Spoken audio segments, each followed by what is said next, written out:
오늘 본문을 준비하면서 저는 제 이 바람은 그냥 한 장은 한 주에, 그리고 다음 기회에 또 나눠야지, 이런 마음이 늘 있거든요. 그래서 제가 막 쪼개서 설교하는 거를 피하려고 해요. 왜냐하면 그래도 진도가 나가야지 저와 여러분이 같이 이게 움직임, 방향성을 저희가 같이 가져갈 수가 있거든요. 그런데 오늘 말씀을 준비하면서 도저히 오늘 말씀은 한 주로 끝내지 못하겠다라는 마음의 이 꺼리가 생기게 되었습니다. 그래서 오늘 읽은 말씀 21절에서부터 28절의 말씀은 다음 주에 한 번 더 이 가나안 여자를 중심으로 살펴보게 될 것이고, 오늘 저희가 좀 더 주의 깊게 살펴볼 것은 가나안 여자가 나오는 환경, 배경의 1절에서부터 20절의 말씀을 저희가 주의 깊게 좀 더 살피면서 정말 하나님의 마음은 무엇일까를 우리가 같이 생각해보는 시간을 가지려고 합니다.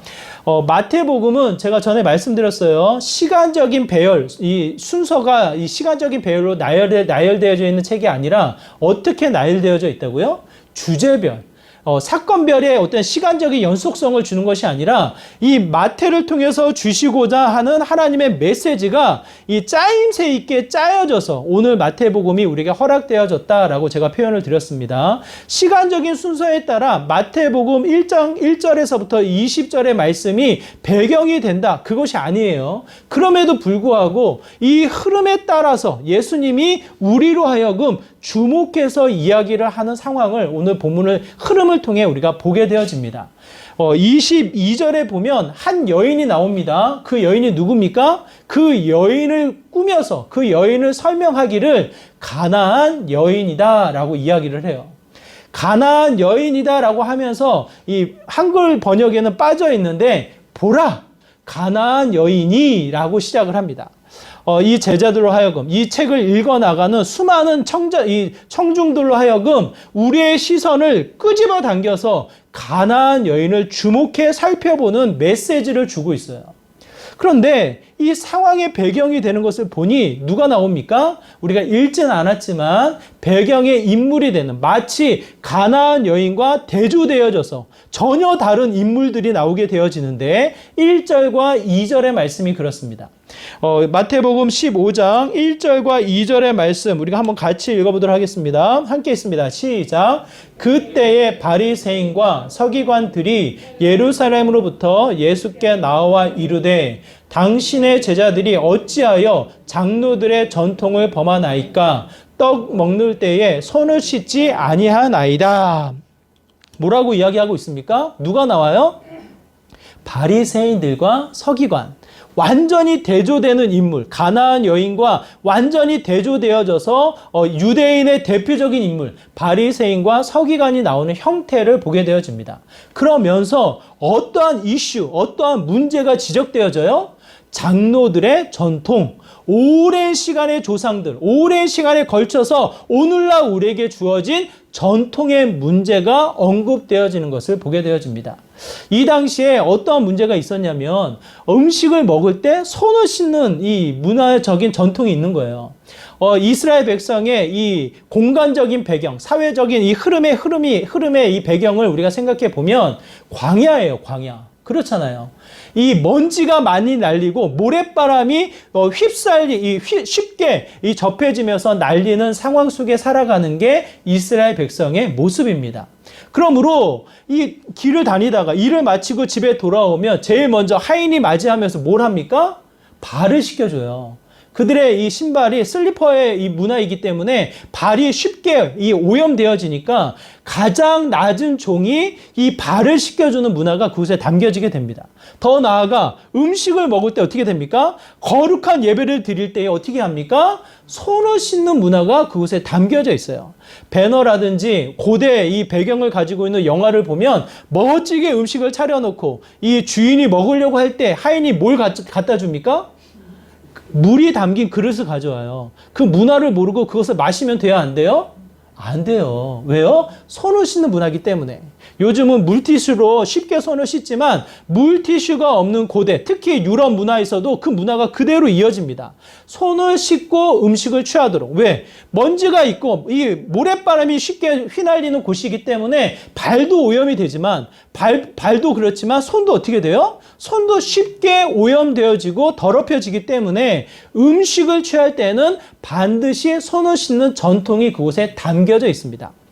이 전통에 따라서 이들이 이 삶의 형태를 취하게 되어지는데 이 바리새인들과 서기관들이 예수님의 앞에 나오는 거예요. 예수님 앞에 나와서 꼬투리를 잡는 거예요. 왜 그래요? 왜 당신들의 제자는 손을 씻지 않습니까? 왜 장로들의 전통에 따라서 행동하지 않습니까? 라는 문제 제기를 하게 되어집니다. 우리가 생각했을 때 충분히 그럴 수 있지 않을까요? 왜? 삶의 패턴이 있고 삶의 이 모습이 있고 그리고 손 씻는 거 좋은 일이잖아요. 나쁜 일이 아니잖아요. 요즘 문화에서도 손을 씻어야 하고 특히 코로나의 이 상황에 노출되어져 있는 우리들의 삶의 모습에서 어떻습니까? 반드시 손을 씻어야죠. 손을 씻지 않는 아이들 혼내면서까지 손을 씻게 하는 좋은 습관을 들이는 것이 요즘 문화가 아니겠습니까? 전혀 문제가 되지 않는 것만 같은데 하나님, 예수님께서는 이 문제를 가지고 정확하게 말씀하십니다. 그 자체의 문제를 지적해서 이야기를 하셔요. 그 본문이 6절의 말씀이에요. 예수님이 정확히 말씀하십니다. 6절의 말씀 우리 한번 같이 읽어볼까요? 함께 있습니다. 시작. 너희의 전통으로 하나님의 말씀을 폐하는 도다. 이게 무슨 말씀인가요? 예수님의 마음은 무엇인가요? 이 바리새인들과 서기관들이 틀린 말을 하지 않았는데도 불구하고 예수님께서 괜히 이 제자들을 보호하면서 제자들을 변호하면서 이 제자들을 아끼는 마음으로 예수님이 괜한 말씀을 하고 계시는 건가요? 예수님이 보시는 것은 무엇을 보셨냐면 전통 자체를 보는 것이 아니라 전통을 통해서 나타나는 영향력을 보고 계신 거예요. 전통 자체는 문제가 없어요. 좋은 전통 우리가 지켜야 하고 또 좋은 습관을 세워서 또 다른 전통을 만들어 나가야 될 것이 오늘 우리에게 허락되어지는 또 다른 문제가 아닐까 싶어요. 하지만 바리새인들, 서기관들은 무엇입니까? 전통 자체에 갇혀져서 누구를 부인해요? 예수님을 부인하고 전통 자체에 머물러 있어서 하나님 말씀을 전혀 생각하지 않는, 하나님 말씀을 알지만 그 말씀이 살아있지 않은 죽은 말씀이 되어져 있는 바리새인들의 형태, 서기관들의 형태를 지적해서 말씀을 하십니다. 이게 무슨 말씀인가? 여러분 한번 생각해 보시기 바라요. 좋은 습관, 좋은 이 가치는 우리가 지켜야 돼요. 하지만 그 좋은 습관, 좋은 전통이 또 하나의 잣대가 되어서 어떻게 됩니까? 내 신앙, 다른 사람을 평가하는 데 영향을 준단 말이에요. 제가 전에 섬겼던 전에 브라질이라는 곳을 제가 섬겼잖아요. 이 브라질이라는 교회는 어떠한 교회냐면 여러분 생각해 보세요. 70년대 후반, 80년대 초반에 이 우리나라를 떠나서 새로운 문화의 이민 사회를 꾸린 사람들이에요. 전혀 새로운 나라에 새로운 문화에 살다 보니까 끼리끼리 모여서 한국 문화를 지키면서 살아가요. 그러다 보니까 교회의 모습이 언제의 모습으로 멈추게 되어집니까? 교회의 모습이 한번 생각해 보세요. 70년대 후반, 80년대 초반의 교회의 모습으로 멈춰 있어요. 신앙인들의 이 습관, 이 전통이 그대로 멈춰 있어요. 어떠한 모습이 남아져 있냐면 이 설교를 하는 강대상이 다른 데보다 좀 높아요. 아마 청주 다른 여러 교회도 그런 교회가 있을 것 같아요. 이게 왜 그러냐면 맨 처음 우리나라의 교회에 우리나라의 복음이 들어왔을 때 말씀의 가치, 말씀의 소중함을 드러내고자 이 말씀을 전하는 증거하는 이 강대상을 높인 거예요. 개혁주의에서도 그렇습니다. 이 개혁주의, 말씀을 실제로 가르치는, 말씀에 선포하는 단상을 다른 청중들에 비해서 높게 세워가지고 말씀의 권위를 좀 보이도록, 드러내도록 하는 위치에 이 모습이 있어요. 특히 독일의 교회는 이 말씀의 강대상을 가운데 둬가지고 이 모퉁이에 두지 않고 가운데에 둬가지고 목회자가 돌면서 설교를 해요. 돌아가면서 이렇게 돌면서. 이게 매번 도는 게 아니라 한 10분 여기 보고 또 10분 여기 보고 이 돌면서 설교해요. 왜 그런지 아세요? 말씀의 소중한 가치가 중심을 이루도록, 나름대로의 형식과 이 가치의 의미를 담아서 이 청중들로 하여금 이 가치를 알도록 선포하기 위해서 형식을 갖춰요. 형식을. 우리 초대교회도 그렇습니다. 우리 나라에 이 말씀이 왔을 때에도 말씀의 권위를 세우기 위해서 강대상을 거룩한 곳, 구별되어져서 높게 아무나 오르는 것이 아니라 말씀의 권위가 있는 자들이 이곳에 임하도록 이 강대상을 높였단 말이에요. 난리가 났어요, 교회에. 무슨 난리가 났냐면 새벽 예배에 한 집사님이 마음에 이제 동했나 봐요. 좀 더 이 간절함과 애절함을 가지고 하나님 앞에 가까이 가서 기도해야겠다라는 마음의 동함을 가지고 강대상 위로 올라가서 기도를 했어. 충분히 이해되잖아요. 이 마음이 어디서든지 기도를 들어주시는 분이 하나님이시지만 이 한편 마음의 간절함이 표현되어지면서 이 땅에 엎드리기도 하고 두 손을 들어 기도하기도 하고 더 나아가 마치 하나님이 더 가까이 계시느냐 이 간대상에 올라가서 기도하는 모습이 있단 말이에요. 근데 난리가 난 거예요. 무슨 난리가 났어요? 아니 감히 집사님이 말씀을 선포하는 그 거룩한 처소에 거룩한 강대상에 감히 올라가 기도를 했냐고. 아무나 오르지 못하는 그 자리에 가서 기도하는 것이 잘못됐노라고 정죄하며 가르치는 일이 벌어지는 거예요. 자, 여러분, 이게 맞습니까? 틀립니까? 어떤 것이 옳아요? 전통의 이 거룩함과 구별됨으로 말씀의 소중함과 가치를 세워나가는 게 맞나요? 아니면 그 간절한 한 영혼의 마음을 받아 함께 기도해주고 함께 이 강대상에 불러내어서 안수해주고 더 나아가 하나님의 임재를 기대하며 간절한 마음으로 함께 온 성도가 기도해주는 것이 옳을까요? 어떤 게 맞을까요? 옳고 그름을 판단할 게 아니죠. 전통은 있지만 오히려 한 영혼에 대한 소중함을 우리가 분별한다면 그 전통에 대한 가치를 다시 한번 생각하고 바른 전통, 오늘날에 맞는 전통을 세워나가는 게 전혀 틀린 것이 아닌 거죠. 지금은 강대상의 높이가 많이 낮아졌어요. 저희 교회, 우리 교회마저도 넓게 강대상이 있었지만 저는 그게 중요하지 않아요. 여러분의 이 시선을 마주쳐서 피하지 않고 여러분과 눈을 마주쳐서 함께 대하는 이 마름모골의 이 좁은 강대상이 저에게 더 소중해요. 더 가치가 있어요. 왜? 여러분의 눈을 마주칠 수 있기 때문에. 무엇의 의미가 있습니까? 이 자리가 무슨 이 특별한 거룩한 자리, 아이들이 뛰노면 안 되는 자리, 마치 말씀의 이 소중함과 가치를 훼손할 수 있는 그런 것들 위치가 아니라는 것을 이야기하는 거죠. 전통은 얼마든지 세우고 좋은 전통을 우리가 만들어 가야 하겠지만 전통에 갇혀서는 안 된다라는 것을 예수님이 지적해서 말씀을 하시는 거예요. 그런데 우리의 인간의 본성, 우리들의 근성은 어떻습니까, 여러분? 한번 우리의 근성을 유심히 살펴보시기를 바라요. 락인 효과라고 있어요. 락인, 이게 갇혀져 있는 효과. 이게 무슨 효과냐면, 이게 한번 생각해 보세요. 이미 우리가 정해진 길, 우리가 익숙한 길로 주로 간다라는 거예요. 효율적이라고 해도 더 효과적인 방법이 있다 해도 그냥 내가 익숙하고 좋은 길로만 가는 게 우리의 근성이라는 거예요. 대표적인 예가 이겁니다. 컴퓨터를 잘 다루시는 분이 아니라면 모르시겠는데 키보드예요, 키보드. 이게 키보드예요, 키보드. 컴퓨터에 쓰는 키보드예요. 대부분의 학생들이 이 키보드를 써요. 이 키보드의 형식은 퀄티 키보드라는 거예요. 퀄티 키보드. 이 배열의 자체가 퀄티, 이 배열한 사람의 이름을 따서 만든 키보드예요, 키보드. 온 세계가 이 키보드를 대부분 써요. 그런데 이 키보드가 좀 불편해요. 약지하고 새끼손가락에 이 동작을 할 때 잘 펴지지가 않고 이 동작의 키를 누를 때에 우리가 인식하지 못하는 무리가 가요. 그래서 오랜 시간 이 키보드를 쓰면은 손목에 무리가 가서 키보드로만 작업하는 사람들은 이 손목에 보호대를 차기도 하고 이 파스를 붙이기도 해요. 그리고 속도도 제한적이에요. 빨리 쓰는 사람들은 굉장히 빨리 쓰지만 어느 정도 한계에 있어서는 속도에 제한이 있다라고 하는 게 퀄티 키보드의 이 한계예요, 한계. 이 부분을 보완하고 더 연구해서 훨씬 더 효과적인 키보드가 만들어졌어요. 그 키보드가 드보라 키보드예요. 드보라 키보드. 손가락에 전혀 무리가 가지 않고 속도도 훨씬 빠른 키보드. 그럼 한번 생각해 보세요. 더 좋게 단점을 장점으로 보완해서 만들었으니까 많은 사람들이 이 드보라 키보드를 쓰지 않겠습니까? 그렇지 않겠어요? 효과적이니까. 그런데 전 세계적으로 그 키보드를 안 써요.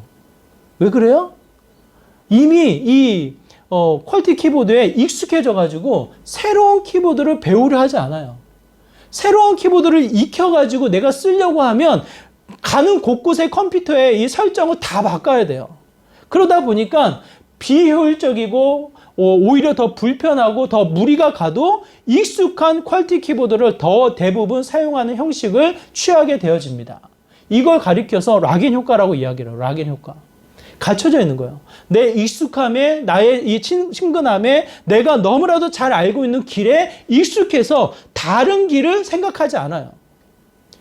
이 부분을 오늘 본문의 내용을 통해서 생각해 본다면 전통이라는 것이 우리가 지켜야 하고 또 새로운 습관과 새로운 전통을 만들어 나가는 것이 너무나도 중요하지만 또 한편 이 부정적인 영향이 무엇이 있습니까?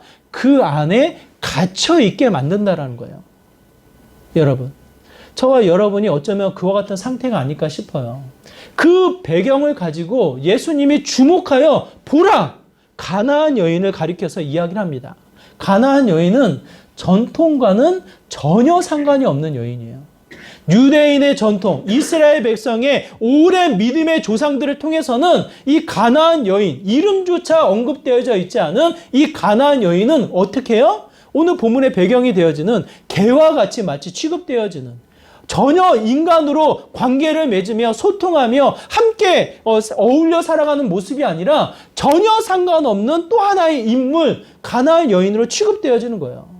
그런데 예수님은 그를 주목해서 보라. 그를 주목해서 언급하여 이야기를 합니다. 전혀 다르지 않아요, 여러분? 우리의 습관은 뭡니까? 우리의 익숙함은 무엇입니까? 여러분 한번 가만히 꺼내놓고 정직하게 내 삶의 모습을 생각해 보세요. 나는 익숙한 사람에게 시선이 가요. 익숙한 사람에게 가까이 가요.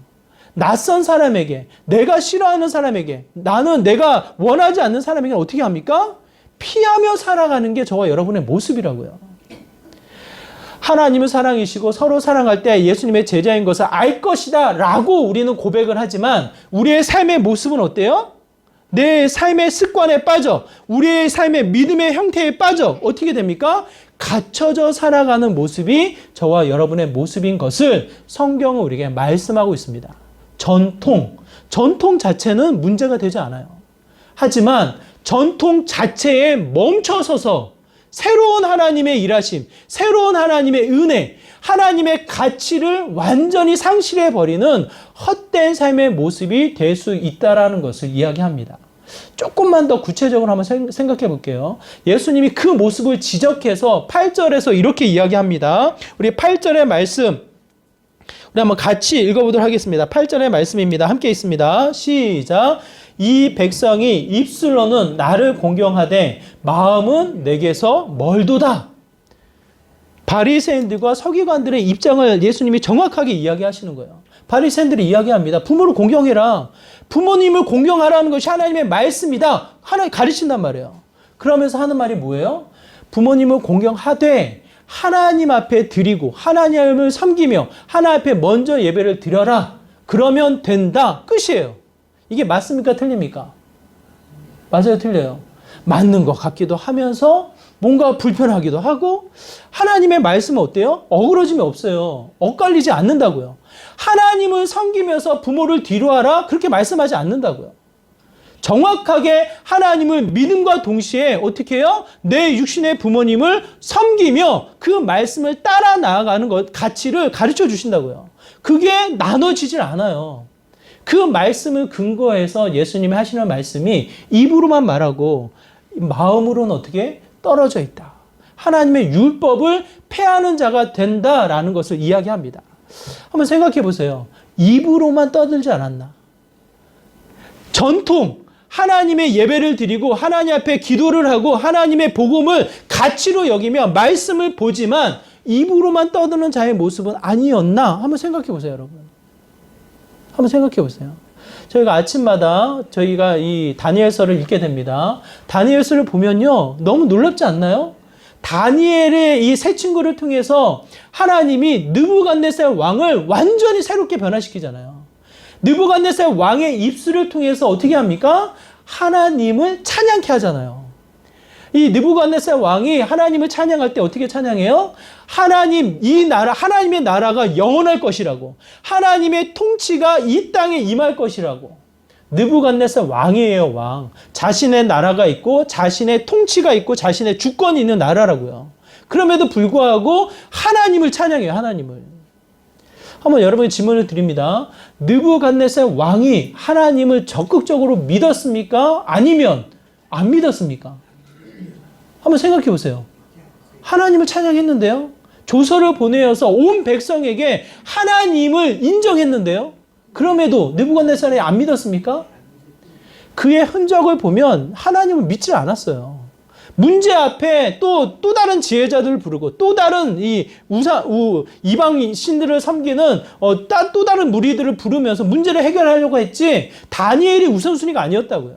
하나님이 우선순위가 아니었다고요. 하나님을 인정하고 하나님을 찬양했지만 어떻게 해요? 하나님을 믿는 믿음이랑 다른 거예요. 여러분 잘 생각하셔야 돼요.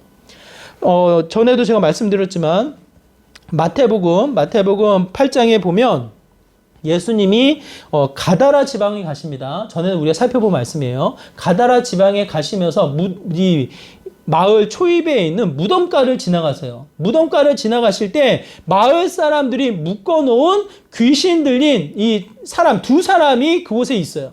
그 사람들이 예수님을 보면서 이야기합니다. 뭐라고 이야기합니까? 귀신이 들린 자들이 예수님을 가리켜서 이야기하기를 이렇게 이야기합니다. 마태복음 8장 29절. 하나님의 아들이여 우리가 당신과 무슨 상관이 있습니까? 하나님의 아들이여 당신과 우리가 무슨 상관이 있습니까? 여러분 한번 생각해 보세요. 마태복음 전체의 주제가 뭘까요? 마태복음 1장에서부터 28장의 주제 뭐예요? 하나님 아들이에요. 하나님 아들로 이 땅에 오신 예수 그리스도예요. 그게 주제예요, 그게.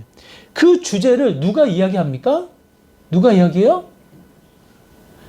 마을 사람들이 귀신 들려서 이 소동을 피우고 있는 이 두 사람을 무덤가에 묶어놓은 그 두 사람이 그 예수님을 가리켜서 이야기를 하는 거예요. 하나님의 아들이요. 그 누구보다 정확하게 예수님이 누구신지 그리고 예수님에 대한 고백을 선명하게 이야기를 합니다.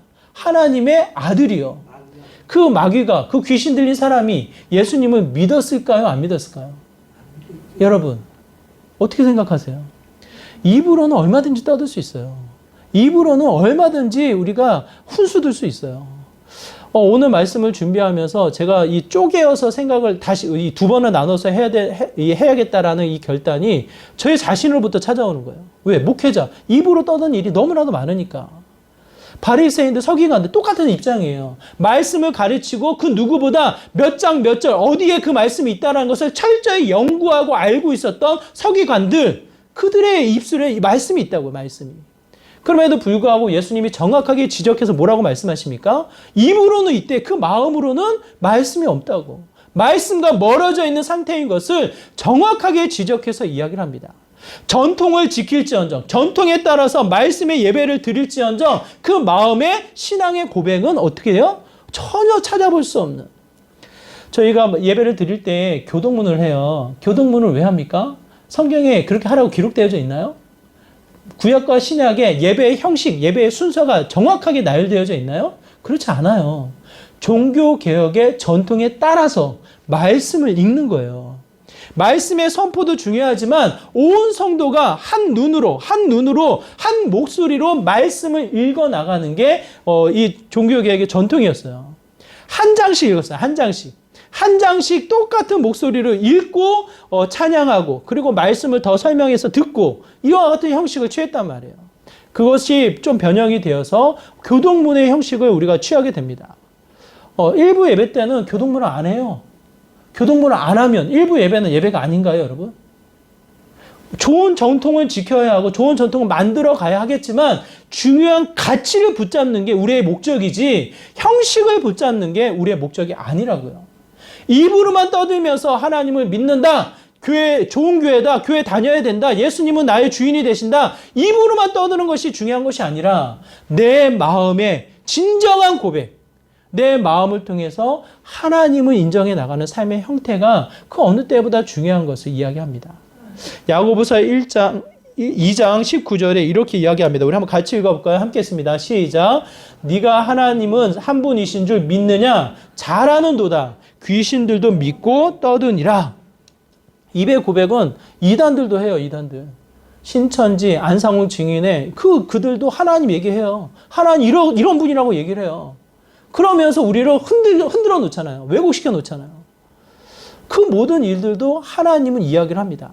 하지만 그 말씀의 온전한 실천, 온전한 순종, 그로 인해서 하나님의 역사가 이루어지는 삶은 다른 거예요. 가나안 여인을 통해서 나타나게 되어집니다. 그를 통해서 28절 큰 믿음이라 칭찬을 하셔요. 좀 아이러니하지 않습니까? 지난주에 우리가 살펴본 말씀에 베드로는 무슨 평가를 받아요? 믿음이 작은 자야. 대주되잖아요. 제자조차도 믿음이 작은 자야라고 불려지지만 가나안 여인, 전혀 형식과 이 전통이 없는, 그야말로 이 간절함 속에 마음밖에 없는, 이 마음으로 부러짓는 예수님을 찾아 나가는 그 형태에 예수님이 그를 가리켜서 믿음이 큰 자라 이야기를 하십니다. 다시 한번 오늘 말씀을 통해서 생각해 보세요. 내 입술의 고백이 내 마음을 동하고 있는지, 내 마음의 진실한 고백이 내 삶 가운데 온전히 나타나고 있는지.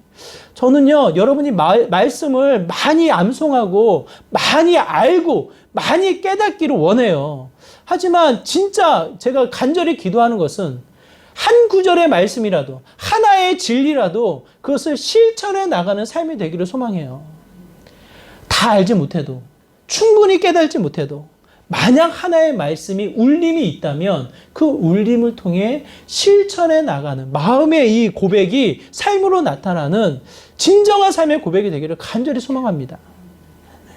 한 권사님이 이제 김수지 권사님이 제가 자주 얘기하는 우리나라의 첫 번째 간호사로 박사 학위를 받고 많은 사람들, 믿는 사람들뿐만 아니라 믿지 않은 이들에게도 영향을 줬던 그분이 쓴 책의 제목이 이래요. 사랑은 반드시 기적을 만든다.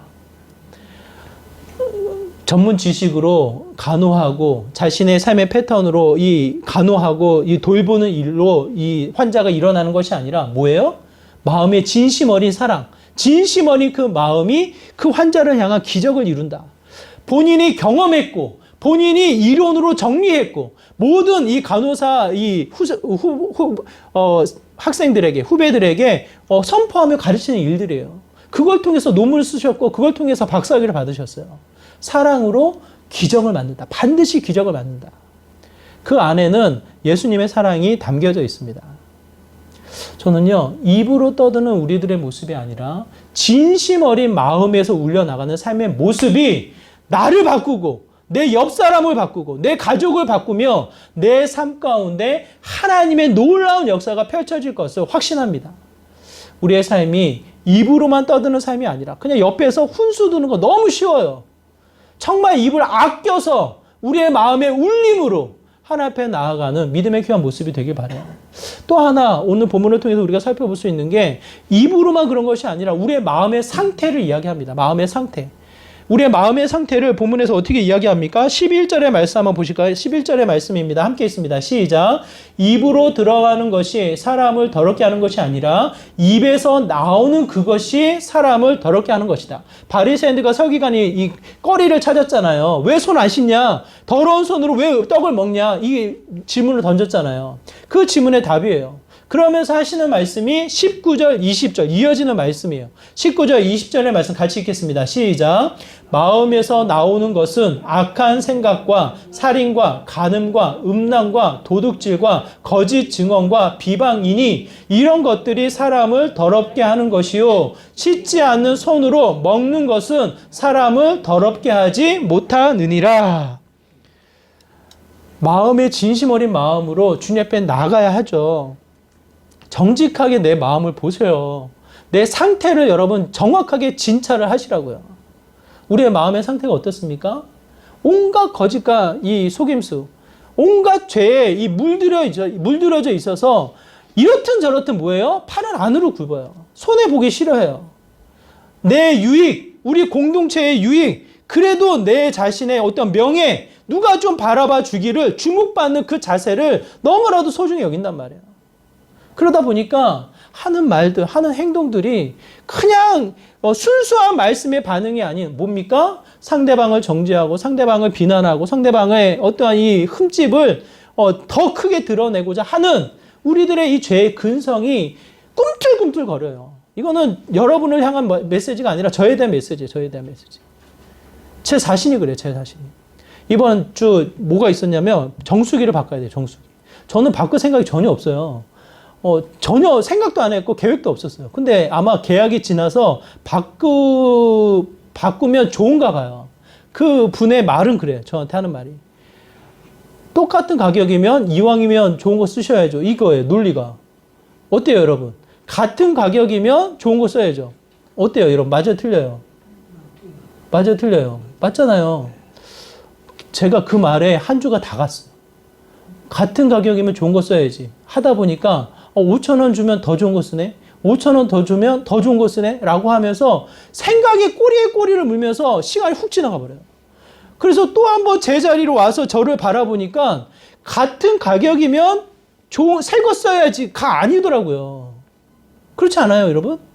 수많은 사람들이 그 논리와 그 가치로 따져서 살다 보니까 뭐예요? 환경과 이 상태가 이와 같이 돼버린 거예요. 고장 나면 바꿔야죠. 쓸 수 없으면 얼마든지 바꿔야죠. 그런데 아무 문제 없잖아요. 물 잘 나오잖아요. 제가 그런 마음이 들어요. 이 자체가 정말 하나님이 기뻐하시는 일일까? 이게 전혀 하나님과 상관없는 일인가요, 여러분? 저는 그렇게 생각하잖아요. 이 땅을 다스리고 이 땅을 통치하시며 무엇보다 하나님 나라를 완성케 하시는 하나님의 마음을 헤아려 볼 때 이 같은 가격이면 새 거 쓴다라는 그 가치가 세상의 원리지 하나님의 이 마음에 담겨져 있는 원리라고 저는 생각되지가 않아요. 오히려 더 환경을 생각하고 또 오히려 우리가 할 수 있는 일을 찾아서 나아갔을 때에는 얼마든지 쓸 수 있는 데까지 더 쓸 수 있는 게 우리들의 모습이 아닐까라는 생각이 들어요. 저도 기계 굉장히 좋아하거든요. 좋아하고 또 얼마든지 핸드폰이라든지 이 가치에 따라서 제가 설명드릴 수 있어요. 하지만 이 문제 앞에, 정수기의 문제 앞에서는 제 욕심이었고 제 이 여러 가지 세상의 가치가 이미 내 마음속에 들어와 있었고 그것을 변호하기 위한 여러 가지 이유였지 전혀 가치는 사라져 있더라고요. 환경에 대한 가치는 없더라고요. 우리 삶에 대한 이 편이 아무 도움이 되지 않더라고요. 다시 한번 깨닫게 되어져요. 얼마나 우리의 근성이, 우리의 마음이 세상의 가치로 오염되어져 있는지. 이왕이면 새 거 쓰지.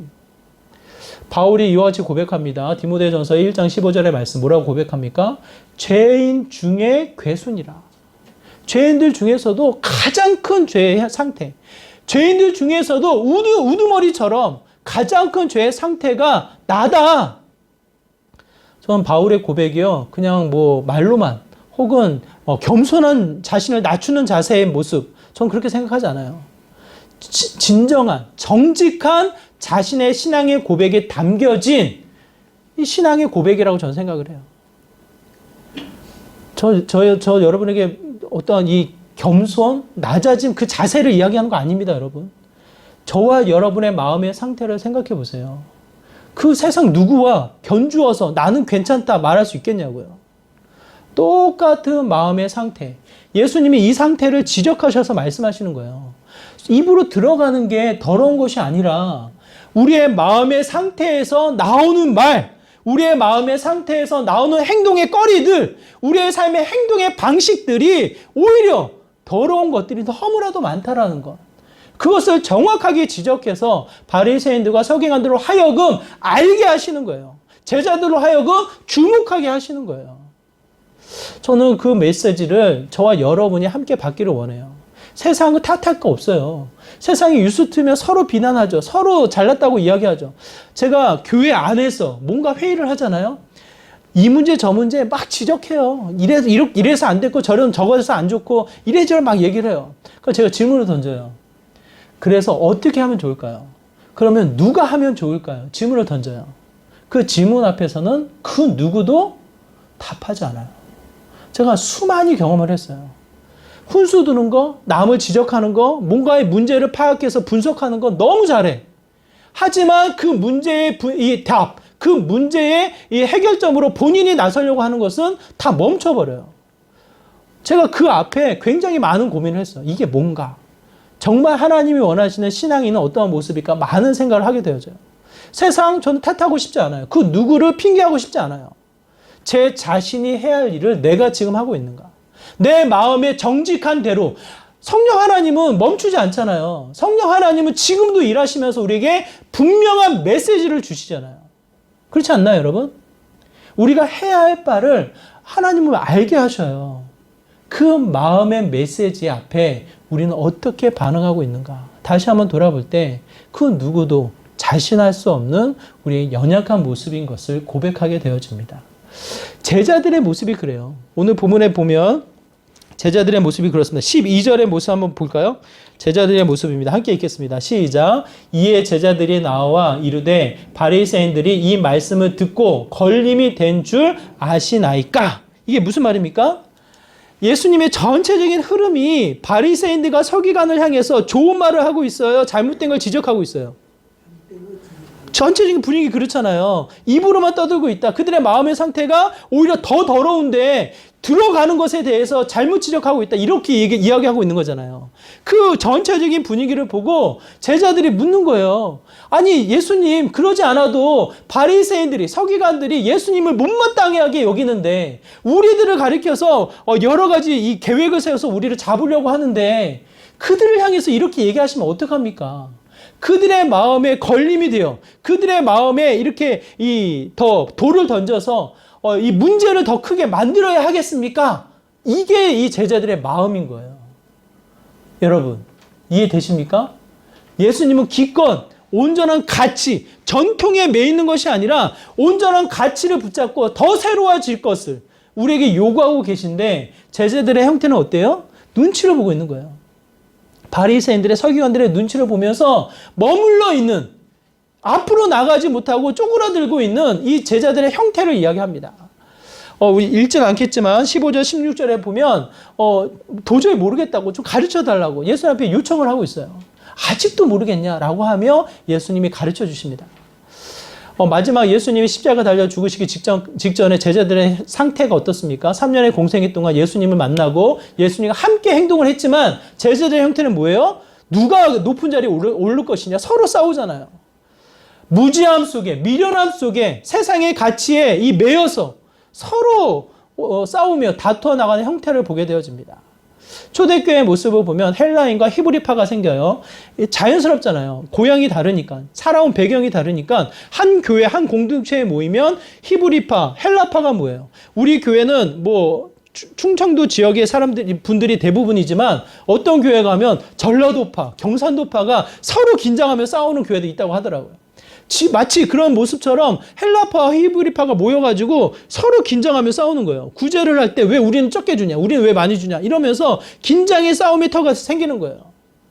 하나님을 믿지만 어때요? 미련함과 무지함 속에 멈춰있는 상태를 보게 되어집니다. 이러한 상황 속에 예수님이 보라, 가나안 여인이 이와 같더라. 이와 같은 이 표현을 쓰게 되셔요. 전혀 상관이 없는 이방 여인, 전혀 상관이 없는 이 여인을 가리켜서 귀신 들린 딸을 가진 엄마의 입장으로 주목해서 그 여인을 보게끔 성경은 우리에게 말씀하고 계십니다. 뭐예요? 전통 너무 중요하죠. 가치를 지키는 거 너무 소중하죠. 어쩌면 우리의 사명으로 그 지켜나가는 게 맞을지도 몰라요. 하지만 절대로 멈춰 있을 수는 없다.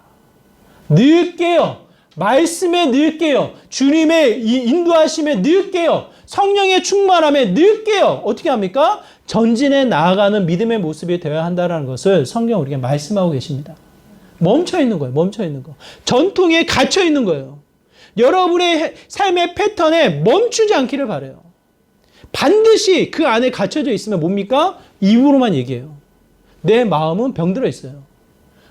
진정한 가치는 깨닫지 못하고 무지함과 미련함 속에 멈춰 있게 될 수밖에 없어요. 자, 전에도 말씀드렸죠. 자전거는 멈추면 어떻게 됩니까? 자전거는 멈추면 쓰러져요.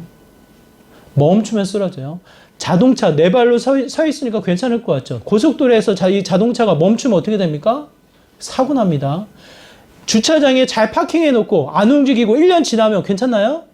아마 한두 달 지나도 이 배터리 나가고 이 녹슬어서 운전할 때 안 나는 소리가 나요. 그만큼 멈춰 있다라는 것은 퇴보하는 것이고 그 자체의 의미를 상실해 버려요. 그 가치를 상실해 버린다고요. 교회도 마찬가지예요. 개혁주의의 이 소중한 전통이 우리에게 허락되어졌다면 그 가치를 통해 어떻게 합니까? 끊임없이 내 삶이 변화되어야 하고 내 마음이 정화되어야 하고 늘 내 영혼이 깨어 주님 앞에 달려나가는 믿음의 형태가 되어야 합니다. 개혁의 전통으로 멈춰버리면 그 안에서도 어쩔 수 없어요. 병들어질 수밖에 없어요. 개혁주의를 앞세워서 다른 사람을 정죄하고 다른 사람을 비판하고 그 자체로 인해서 소중한 가치가 드러나는 것이 아니라 하나님의 사랑이 가려지는 형태로 돼버릴 수밖에 없어요. 저는 합신을 나왔기 때문에 합신 안에서의 그런 모습을 많이 봤어요. 저는 다시 한번 여러분에게 말씀드립니다. 깨어 내 영혼을 살피며 다시금 내 입으로만 멈추는 것이 아니라 내 삶의 실천으로 나아가는 진정한 믿음의 고백이 저와 여러분의 삶 가운데 나타나는 귀한 삶의 모습이 되기를 간절히 소망합니다. 가나안 여인의 외침 속에 예수님은 침묵을 하셔요. 다음 주에 좀 자세히 살펴보겠지만 가나안 여인의 외침 속에 예수님은 침묵을 하시는 듯 싶지만 마지막은 뭐예요? 역사예요. 다니엘이 사자굴에 들어가는 그 직전에 침묵하시는 듯 싶지만 그 순간에 지나가면서 뭡니까? 역사가 이루어진다고. 역사가. 우리가 다시 한번 깨어 주님이 주신 마음의 이 동함을 통해 진정 한 걸음 두 걸음 전진해 나아갈 때 하나님의 역사가 이루어지는 믿음의 삶이 될 것을 고백합니다. 저와 여러분이 다시 한번 그와 같은 삶으로 살아가기를 바라요. 입을 열기 전에 손과 발이 먼저 움직이셔요. 여러분의 마음을 늘 살피셔서 성령 하나님의 인도하심을 따라 나아가는 믿음의 삶이 되시길 바라요. 우리의 무지함과 미련함을 늘 주의 깊게 살피시면서 깨어 하나님이 원하시는 믿음의 삶으로 전진해 나가는 참으로 승리의 열매를 맺어 나가는 믿음의 복된 삶이 되시기를 주님의 이름으로 축원합니다. 우리 말씀을 기억하면서 함께 기도하기 원합니다. 입으로만 고백하는 삶이 아니라 내 마음에 죄에 오염된 상태로 끝나는 것이 아니라 더 깨어서 주님 앞에 나아가는 믿음의 귀한 삶이 되기를 소망합니다. 과거의 전통으로 머물러 있는 것이 아니라 새로운 전통을 통해 다음 세대를 세워나가는 믿음의 공동체가 되기를 간절히 소망합니다. 그러기 위해서라도 저와 여러분 우리가 먼저 깨어있게 하여 주시고 주님의 인도하심에 반응케 하여 주시고 온전한 순종, 온전한 실천으로 주님의 열매를 맺어 나아가는 믿음의 귀한 삶이 되게 하여 주시옵소서라고 이와 같은 마음으로 함께 기도하며 나가도록 하겠습니다. 기도합니다. 하나님 아버지 시간 간절한 마음으로 기도합니다. 전통에 매여 입술로만 떠드는 아버지 미련함과 무지함 가운데 멈춰있는 신앙의 모습이 아니라 늘 깨어서 주님 앞에 달려나가는 믿음의 귀한 삶이 되기를 소망합니다. 주님의 말씀 앞에 주님의 인도하신 가운데 성령의 충만하신 가운데 우리의 손과 발이 순종하며 충성하며 주님 앞에 나아가는 믿음의 귀한 삶이 되기를 소망합니다. 다시 한번 주님 사용하여 주시고 주님의 일하심으로 드러나게 하여 주시고 나의 무지함, 나의 이 죄에 오염된 상태로 머물지 않게 하여 주시고 다시 한번 깨어서 주님 앞에 달려나아가는 믿음의 귀한 삶이 되게 하여 주시옵소서.